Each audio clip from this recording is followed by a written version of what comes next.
İsrailli hukukçu Tal Schneider geçen ayın 29-ında The Times of Israel'da Türkmenistan'da eden saparından görünlerini yazga geçirdi.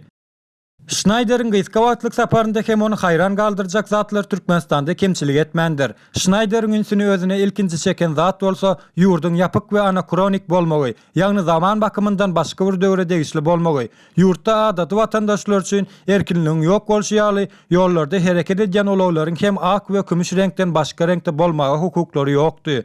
Döwlet telewizionyasy hem görnüşe göre hakykatdan daşlaşypdyr we paýtagtyň orta arasynda itiň heykeline ýer berilipdir.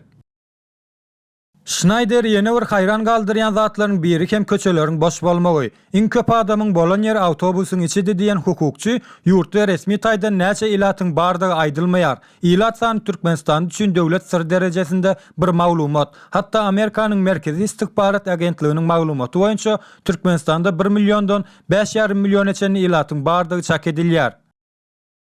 Käbir maglumatlary görä Türkmenistandan milyonlarça adamlaryň gaçyp başga ýurtlara çykandygy aýdylýar. Şol sebäpli halkyň ýurtdan gaçmagynyň öňüni almak üçin adamlaryň ýurtdan çykmagyny gadagan etipdirler. Muňa garamazdan ýurdun iň uly sewda merkezlerinden başlap iň uly köçelerinde de adam görünmeýärdi.